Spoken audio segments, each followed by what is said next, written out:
जय श्री कृष्णा दोस्तों। भगवान श्री कृष्ण और राधा रानी का प्रेम अनंत प्रेम है। फिर भी राधा रानी ने भगवान श्री कृष्ण से वो कड़वे प्रश्न क्यों किए, आइए जानते हैं। एक बार भगवान श्री कृष्ण और राधा जी स्वर्ग में विचरण कर रहे थे। तभी अचानक दोनों एक दूसरे के सामने आ गए। इससे पहले कि कृष्ण कुछ कहते, राधा बोल उठी, द्वारकाधीश कैसे हो। जो राधा उन्हें कहना कहना कह के बुलाती थी, उसके मुख से द्वारिकाधीश सुनना भगवान श्री कृष्ण को भीतर तक घायल कर गया। फिर भी श्री कृष्ण अपने आप को संभालते हुए राधा से बोले, मैं तुम्हारे लिए आज भी वही कहना हूँ जो कल था। तुम मुझे द्वारिकाधीश मत कहो। आओ राधे, कुछ बातें करते हैं। कुछ तुम अपनी सुनाओ, कुछ मैं अपनी कहता हूँ। सच कहूँ राधा, जब भी तुम्हारी याद आती थी आंखें आंसुओं से भर जाती थी। इतने में राधा बोली, मेरे साथ ऐसा कभी कुछ नहीं हुआ। ना ही मुझे तुम्हारी याद आई और ना ही मैंने कभी आंसू बहाए, क्योंकि मैं तुम्हें कभी भूली ही नहीं थी जो तुम मुझे याद आते। याद उन्हें किया जाता है जिसे हम भूल जाते हैं। इन आँखों में हमेशा तुम्हारी ही छवि रहती है, इसलिए मैंने कभी आंसू भी नहीं बहाए। कहीं तुम इन आंसुओं के रास्ते बाहर ना निकल जाओ। क्या तुमने कभी सोचा है, प्रेम से अलग होने पर हमने क्या खोया है और क्या पाया है?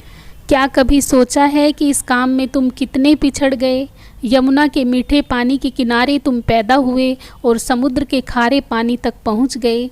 एक उंगली पर चलने वाले सुदर्शन चक्र पर तुमने महाभारत जीता और 10 उंगलियों पर चलने वाली बांसुरी को भूल गए।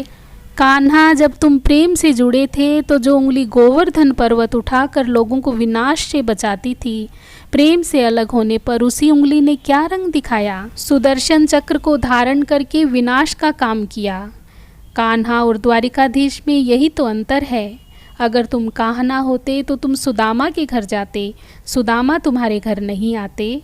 युद्ध और प्रेम में यही तो फर्क होता है। आप तो बहुत सी कलाओं के स्वामी हो, स्वप्न दृष्टा हो, गीता जैसे ग्रंथ के दाता हो, पर आपने ये कैसे निर्णय किया? अपनी पूरी सेना कौरवों को सौंप दी और अपने आप को पांडवों को। सेना तो आपकी प्रजा थी, राजा तो पालक होता है, उनका रक्षक होता है। आप जैसे महान ज्ञानी उस रथ को चला रहे थे जिस पर अर्जुन बैठा था, जो आपकी ही प्रजा को मार रहा था। अपनी प्रजा को मरते देख आप में करुणा नहीं जागी? क्यों? क्योंकि आप प्रेम से शून्य हो चुके थे। आज धरती पर जाकर देखें, अपनी द्वारिकाधीश वाली छवि को ढूंढते रह जाओगे। हर घर हर मंदिर में मेरे साथ ही खड़े नजर आओगे।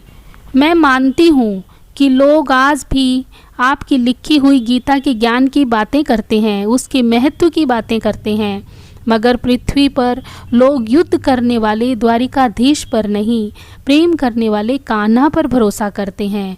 और गीता में कहीं मेरा नाम भी नहीं है, लेकिन गीता के समापन पर राधे राधे कहते हैं।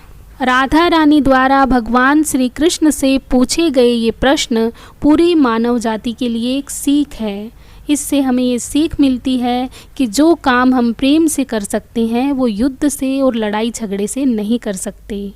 इसीलिए प्रेम जीवन का सार है। हाँ तो दोस्तों, आपको आज का वीडियो कैसा लगा कमेंट बॉक्स में लिखकर ज़रूर बताइए। और हाँ, यदि चैनल पर नए हैं तो प्लीज़ मेरे चैनल को सब्सक्राइब कर दीजिए, लाइक और शेयर भी कर दीजिए और बेल आइकन भी दबा दीजिए ताकि आने वाली सारी वीडियोस की नोटिफिकेशन आपको मिलती रहे। धन्यवाद। जय श्री राधे कृष्णा, राधे कृष्णा, राधे कृष्णा।